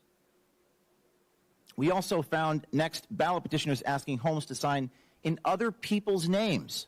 We recorded over the shoulder one petitioner who took out his phone to access an online database to pull voter rolls and addresses. Quote, "I have an Idaho address," said the voter. The petitioner says, "I'm going to give you an address to write. Your name is Robert." Another says, "I'm giving you a new name." So he visited the residence of those people who were disenfranchised. One of the names was Vicky Walker. The homeowner at that address said for 9 years he received election mail in the name of this Vicky Walker. In fact, he told me he'd received so many ballots in the name of Vicky Walker, he named his cat Vicky Walker. We returned to ask for comment from the petitioner who was offering drugs in exchange for signatures. The same individual who had threatened us earlier, he grabbed the petitions and hid them in his car. So, they're paying homeless people. Here's money. By the way, you don't have your name. You are now Robert or Bob or Sally or Sue. It doesn't matter. They're buying votes, organizing on different levels. Mass mail-in ballots, machines, I don't know. All of it, all of the above, should concern every American. And the question will then become if irrational hatred of this president will override common sense and the facts. Like John Solomon said, the spin doctors won't be able to do anything with this. It's overwhelming. And then the question becomes, is there going to be calls for seats to be vacated in the House and the Senate, or at the local level, or the state level in some of these places? What is the remedy? That's the conversation we're going to have tomorrow morning when we have the facts, when we know what is actually happening and what did happen. And how we correct it before November the 4th of 2026, that's the biggest question. How do we correct these issues before November of 26 and certainly before the presidential election of 2028? I hope John Solomon's right. The American people are smart enough to make the right decision. I'll be right back on Daybreak.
Our children have been misled.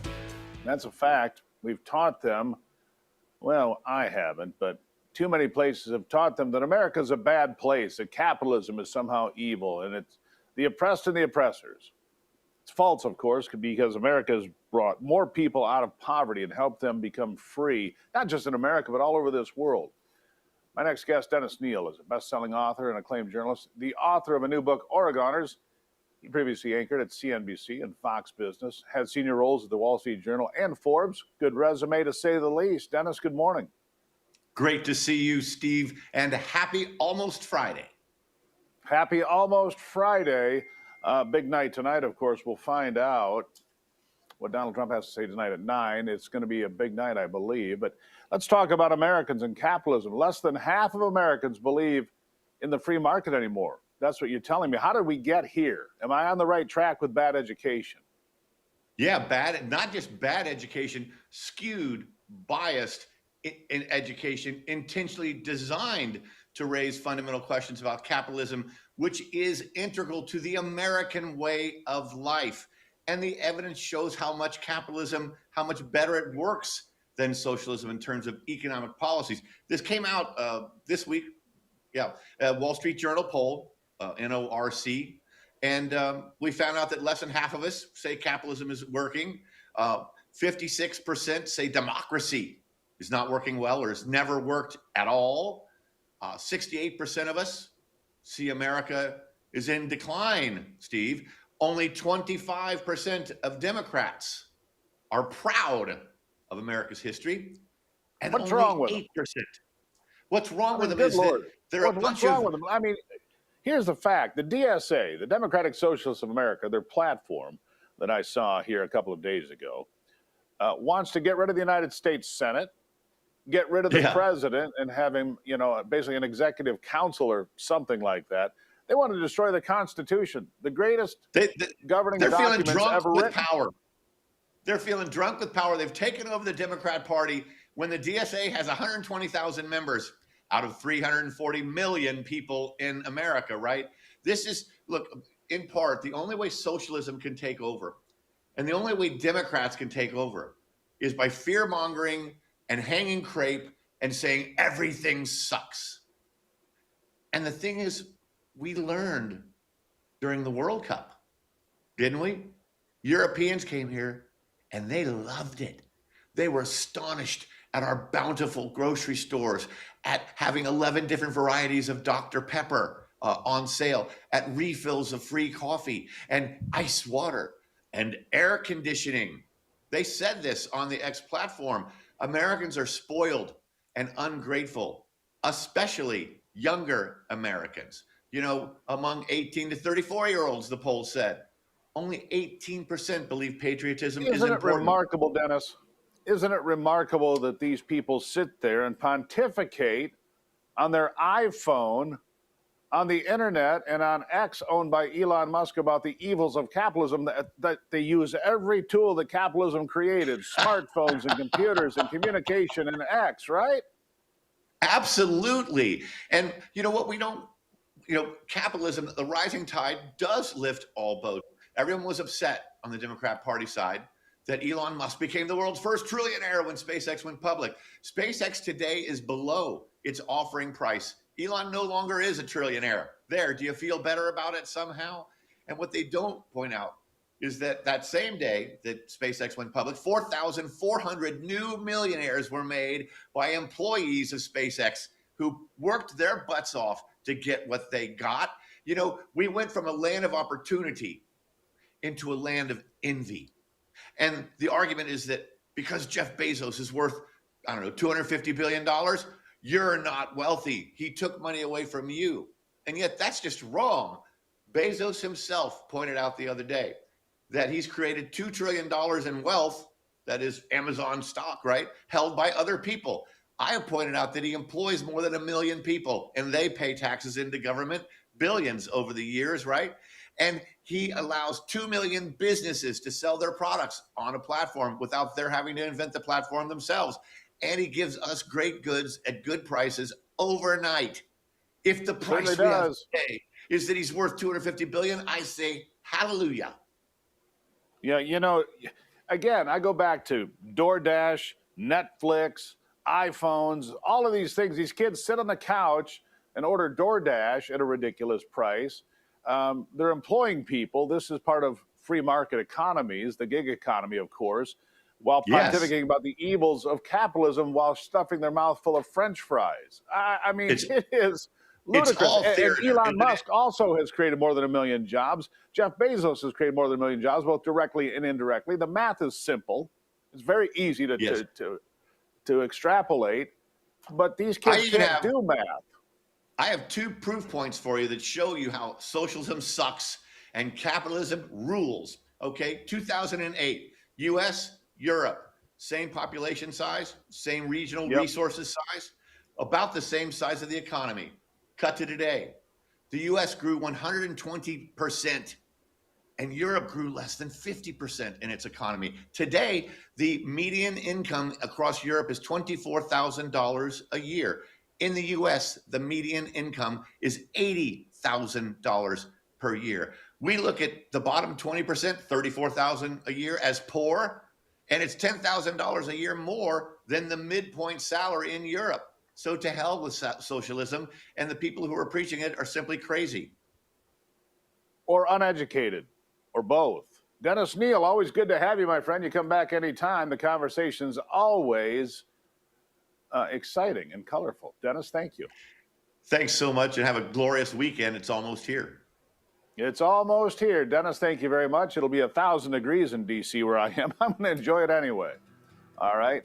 A lot of smoke over Michigan, where I'm heading back to, apparently. These big Canadian wildfires for the 2nd year in a row, covering the Great Lakes states all the way into New York, into New England. A tremendous amount of smoke. And, of course, it's 100 degrees and smoky.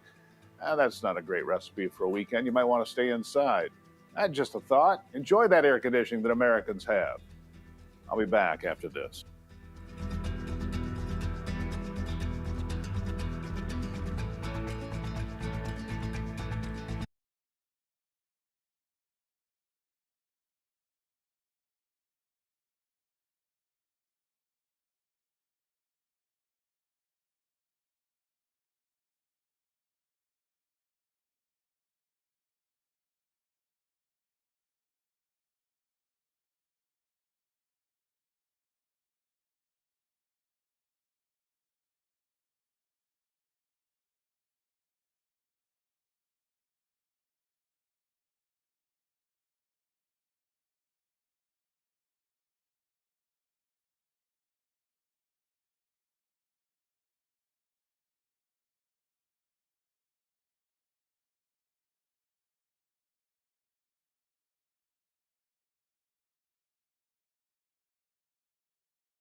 All right.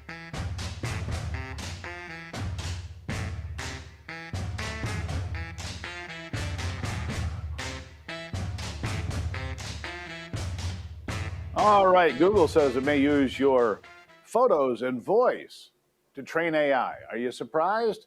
Yeah, me either. Not surprised in the least, in fact. There are a few emails that make your stomach churn faster than one about new privacy settings. New privacy settings. You know, when you buy your phone, I just bought a new iPhone, and you go through and you click agree, agree, agree, agree, whatever. What are you agreeing to? Agreeing to Apple to have all your information, biometrics, the ability to sell your information, which, by the way, I'm told by people that know your iPhone, I'm sure the Android does the same thing, but the iPhone between midnight and 2 will download and sell your information hundreds, if not thousands of times every single night. What are you looking at? What are you buying? Who are you talking to? You think 44 members of Congress being studied by Jack Smith is upsetting? What about 350 million Americans being studied daily by the government, by big corporations, by all of it? Yeah, that's the headline. Google may use photos and voice to train AI so they can monetize you even further without you getting 1 penny. There you go. Now, we wouldn't be celebrating America 250 if it wasn't for a strong foundation set by the framers Hamilton built America's financial foundation on the principle of sound, stable money, a principle later embodied by the gold standard. However, we abandoned that discipline in 1971 and have since seen inflation erode the dollar's value. What is the foundation of your money? Is it gold or something that can be shaken, disrupted, or even devalued? Birch Gold has been helping Americans solidify their savings with gold for the past 15 years. They'll help you convert an existing IRA or 401k into a tax-sheltered IRA in gold. Learn how gold fits into your portfolio by texting America to the number 989898. You'll receive a free, no-obligation information kit. They've got an A-plus rating with the Better Business Bureau and countless five-star reviews. Let Birch Gold help build your foundation with gold. Again, text the number 989898 to America. Text America to 989898 now. Get your information kit and get on solid ground. Gordon G. Chang is next. We're going to discuss China and its infiltration of data centers, voting data centers, after this.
All right, let's just jump right back into it. Tonight, the president, 9 o'clock primetime speech. We're going to hear a lot about election integrity, voter fraud, manipulation of elections, and we're told that there's been foreign interference. Now, we've heard for weeks that China may have infiltrated as many as 18 state voter databases, 18 states. If that doesn't get people to support the SAVE Act, what will? Gordon G. Chang is the author of Plan Red, China's Project to Destroy America, the Coming Collapse of China, and China is Going to War. Gordon, welcome back to the program. Thank you so much, Steve. Election interference in the United States is real. We were told it was Russia, Russia, Russia, but it was never really Russia. It was always China. What do you know? There's so many things. So first of all, China has infiltrated election databases, and I'm surprised it's only 18. But clearly, we have an election infrastructure that is based on the internet. And clearly, when that's the case, anybody can interfere with it. What we need to do is go back to paper ballots. The Taiwanese run fraud-free elections with paper ballots that, by the way, they are counted in front of everybody, not by election workers in back rooms. So we know how to run fraud-free elections. Neither party has actually gotten behind it until Trump started talking about this. This is really important, Steve. But there's so many other things that China did in both 2018 in the midterms and in 2020. And because they got away with it in 2018, they went big in 2020 in supporting, for instance, Joe Biden over Bernie Sanders. They started funding the Biden campaign, and they disrupted the Trump campaign with a number of different efforts, especially Gordon, using text let me messages jump in and there. all sorts of things. How were they able to funnel money to Joe Biden in 2020? How were they able to get around the laws? You're not allowed to take foreign investment in American campaigns. That's the law. How'd they do it? They did it through Act Blue, which is the Democratic Party website, which does take campaign contributions, and they take small ones. And what happened is China funneled money through foreign parties, especially those in Africa. These were small amounts. They didn't attract attention. It's a very easy thing to do and very easy to get away with because it's very hard to catch. But there have been a number of reports from people in the field who have saw this happening. And so clearly what we've got is a lot of money, at least in the aggregate, coming into Democratic Party coffers in 2020. You know, I'm sure they do it the same thing to the Republicans because the Chinese infiltrate both parties. So this is not just a partisan issue. This is an American issue, and we need to stop it. It is an American issue. So it's not just the machines and the money. It's these mass mail-in ballots that were, I guess, normalized during COVID. Look, no countries allow mass mail-in ballots except the United States. We're supposed to be the representative of how it's supposed to work for everybody else in the world. And we're giving an example of how it should never be done, aren't we? Yes, I mean, there are so many things that are wrong with the way we run elections. And just to put this in context, remember, it's not only the Democratic Party that takes advantage of these, it's the Republican Party as well. Neither party has a shining record on election integrity. But we do know, as I said, we do know how to run fair elections. And if the parties were in favor of it, we would have it. Obviously, they're not. And we need to go back to, as I mentioned, a much simpler form of elections. We need to make sure that we don't have the internet involved. We can do this. Paper really makes it very hard to cheat. But neither party is basically been in favor of this until, as I mentioned, President Trump, who has talked about paper ballots in elections. Let me ask you this. One of the rumors we've heard floating around D.C. this week, I'm in the nation's capital for the week, is that there could be a declaration or a comment made tonight that would cast doubt on the validity of John Ossoff or Raphael Warnock being the senators from the state of Georgia, that they're there illegally. But I don't know what the recourse is, Gordon. I don't know. I mean, the Senate can remove a sitting senator, but there has to be a 2/3 vote. Of course, the Democrats will never do that. So I think it's going to rely on Georgia law potentially. What is the recourse if they are, in fact, illegitimate? Well, it is under Georgia law. And by the way, I'm glad you mentioned Georgia because in both parties in Georgia have been engaged in a lot of election fraud. You know, this is, many people say that, and then when they have proof that Kemp, the governor, his campaign wasn't very clean. You know, this is just a problem in that state. They've got it throughout that state. It's dirty politics and it's dirty election laws. and interference. So, yeah, Yeah, I'm sure that neither. The people in Georgia don't trust Kemp or Raffensperger, to be quite clear. I mean, I talk to people in Georgia pretty much every day right now, and they're hoping that this will open eyes. But people are so entrenched that, you know, they believe the Russia narrative, but somehow I feel like CNN and MSNBC or whatever they call themselves now are going to dismiss this when it's China that's involved, clearly involved. Well, I think both Russia and China have been involved in elections, but China has far more resources and has far more determination and has been much more subtle about it. So it's flown under the radar. But both of them have been involved in interfering in our elections. I think China's interference is greater than Russia's. That's just a guess from seeing what's out there. But the point is, we shouldn't have any foreign country involved in our elections, especially ones that are enemies, and that includes both China and Russia. So yeah, China's influence is much greater. So what about a deep dive into Act Blue, which has been on the radar for possible, you know, money laundering, if you will, and bringing in payments for years illegally? What about Act Blue? Can we bring that into the spotlight? We absolutely must do that. Because we've got to go first. There's two things. First of all, there's some things that are particular to the Democratic Party and Act Blue, but there's also just the general notion that if you have a website soliciting soliciting funds from others, it is easy to penetrate, whether it's a Democratic or Republican Party platform. And so this is going to be something we've got to look at, because the Chinese have been using every single way into our elections. And I know about Act Blue in 2020, but I'm sure that they have used other platforms as well to funnel illegal contributions into the United States, because the Chinese have been doing this back through the Clinton years. Of course they have. What about 2024? President Trump was reelected. He won all 7 swing states despite interference and fraud. How did that happen? It happened because in 2024, China, which was heavily involved in 2020 in the presidential election, China in 2024 switched most of its efforts to state and local races, and they were not so much in the presidential contest in 2024.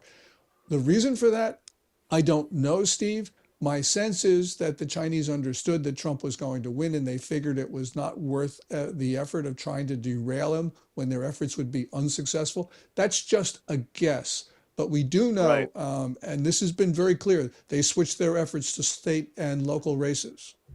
We'll keep an eye on the big speech tonight, 9 o'clock, primetime address from the president on declassifying a lot of information. You can follow Gordon G. Chang on X and keep up to speed on a lot of these breaking stories at Gordon G. Chang on X, at Gordon G. Chang on X. Gordon, thank you as always. Thank you so much, Steve. Really appreciate it. All right, Ivy's coming up right after this on Daybreak.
Welcome back to Daybreak. It has come to my attention that the smoke covering Michigan and through New York, Pennsylvania, and the Northeast is truly affecting people.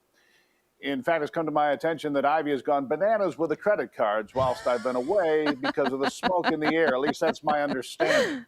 Oh, Steve. You know, I think Well- sometimes people would love to know the conversations that happened during the break. Well, apparently you've bought shoes, shirts, jumpers, workout clothes. What, Well, what did listen, I get? need to look good on the show, hold so on. I need to have, you know, some I variety. understand. What did I get? Well, all of this stuff will make me look nice, so therefore you benefit. See how that goes? Yeah, see how that well, goes. Steve, on to more serious things. You know, we talk a lot All about right. private equity here. Yes, ma'am. And new data is showing the cost to go to a bowling alley is becoming so unaffordable, it's out of reach for many American families. So Really? this private equity group called Lucky Strike has bought 1 in 10 bowling centers nationwide.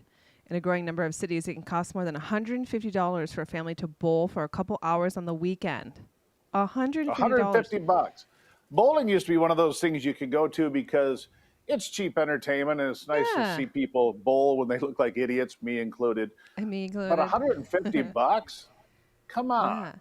Well, as you know, what private equity does, they'll come in and buy up a bunch of the same sort of companies, whether it's HVAC or in Yes. this case bowling, and then they raise all the prices. And so you try to call around to get a better price. Well, the thing is, everything is a fixed price because they're all owned by the same company. And I'm not a big fan of this because I think it takes away competition and it also drives up prices. And with things being so expensive out there, you wonder if this is this should be like affordable, right? Going bowling should be affordable for a family of 4. You would think. Getting your HVAC fixed or whatever, your air conditioning, your heat, whatever the case may be, should not cost thousands of dollars, in my opinion, unless it's you have to get a complete replacement. But we live in this world where private equity has changed the dynamic. Well, what they create are a monopoly, regional monopolies, monopolies. Because you make the point about HVAC. I'll use this as the example so people clearly understand. They'll go into an area. Let's say it's suburban Detroit. And they'll buy 15 HVAC companies within a certain geographical area. And like Ivy said, exactly that. You call the HVAC company for a repair, you're like, oh my gosh, I can't spend $2,000 for that. Let me call the other people down the street. They're a mom and pop operation. Price is the same. Because what happens when private equity buys a bowling alley or HVAC or your veterinarian's office, which they do that too, they keep the image of the people that have been there for 30 or 40 years. So you still think it's locally owned and operated, and it'll still say that on the side of the truck or on their advertisement online, and it's not true. That's right. Simply not true. Yeah. And I wonder if there should be some regulation for this. It doesn't seem to me that this is a fair way to operate. What is your opinion on it? No, I agree with you. If you keep Mom and Pa Kettle on the side of the truck and say Mom and Pa Kettle's HVAC company has been here and serving you locally owned and operated for 50 years, but it's actually run by a company out of California that owns 1,000 different HVAC companies in different groups all over the country, I think that should be something that's put out there. Now, you run into concerns, I suppose, with the freedom of speech and how you advertise and what you're allowed to say and so forth with the Constitution, but there should be some disclosure. Full disclosure. We're not actually owned by Mom and Pa Kettle anymore. They sold the company 3 years ago to us. There should be some transparency. I agree with that. Yeah, I agree. It's strange, the bowling alley thing. Anyhow. Yeah, isn't that weird? What? Yeah, also, so last year there was a meteorite that crashed into a New Jersey home. Can you believe that? You wake up, what the heck was that? Freaking meteorite crashed into your house. It contained extraterrestrial amino acids. So scientists now say that the meteorite recovered for the event is one of the rarest ever found. The meteorite, which crashed through the roof of a New Jersey home, has been identified as an Albright, a rare type of space rock that researchers say could help unlock new information about the early solar system and the history of water in space. What do you think of that, Steve? I saw they found sugar in space too, right? Sugar. I did not know that. Yeah, I just saw that yesterday. Sugar. So what do you mean when you basically say breaking news. sugar? What do you mean? Like I would sucralose assume, or I would assume the glucose molecule. I would guess, and so we're doing ever more deep space exploration. Yeah. We'll do more because of Elon Musk and capitalism. By the way, thank you for that. But yeah, sugar, water, these things combine to create life. That's right. Right. Yeah, Potentially. absolutely. I find it interesting. And actually, on the other note, when you're talking about fires, we got some pictures from some friends living up north, and man, there's like 1 mile, visibility because the smoke is so bad in the northern region of Michigan. So if you live in Michigan, be careful out there. If you live up in the north, maybe not the best time to be on the lakes.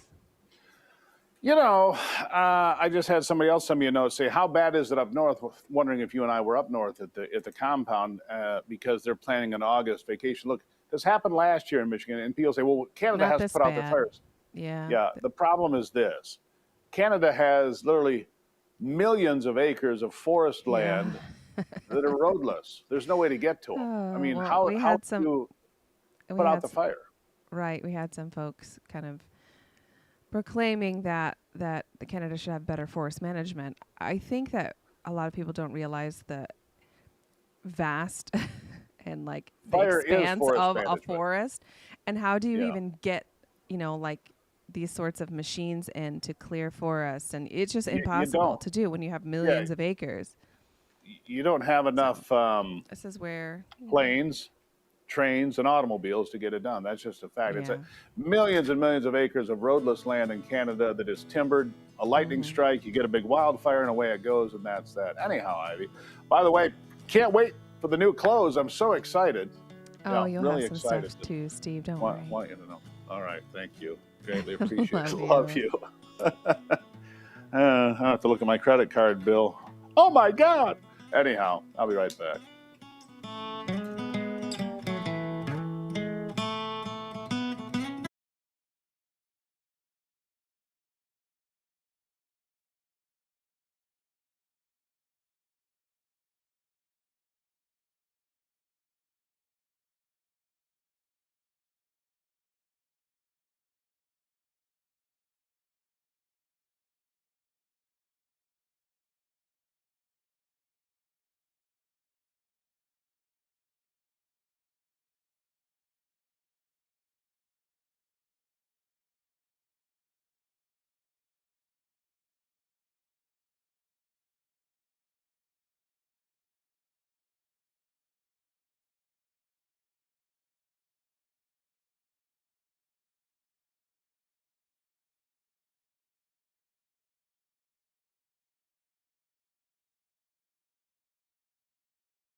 All right.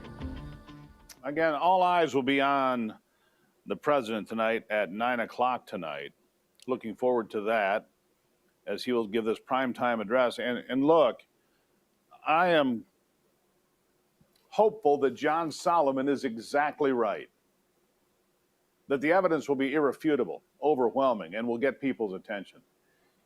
If they can show the documents that China was interfering on our elections in 2018 and 2020, that Act Blue was bringing in money illegally from foreign sources to fund people like Joe Biden and Kamala Harris, or anybody else for that matter. And if Gordon G. Chang is right about what he said, that they shifted their focus from the presidential election to local and state elections, we need to see that as well. My curiosity remains with the two senators from Georgia. Were they actually elected? Or was it all manipulated? Was it fraud? These are all questions I have as we look into the past election, and more importantly, as we look to November of this year and November of 2028 and beyond. Our elections have to be secure, and our elections have to be free, fair, and honest. My additional hope is this, that the Save America Act is propelled by the facts to be revealed tonight by the president and whoever he brings with him. Could be the FBI, the DNI, the CIA. I don't know who's involved here. But many sources, millions of documents, and facts that are irrefutable. That's what we need. These Democrats, John Cornyn, say we don't want to look backwards. Yes, we do. We want to do a complete dissection so we understand what happened and who cheated and who benefited. Fight the good fight and keep the faith. God bless America. I'm Steve Gruber. Remember, only you can save America.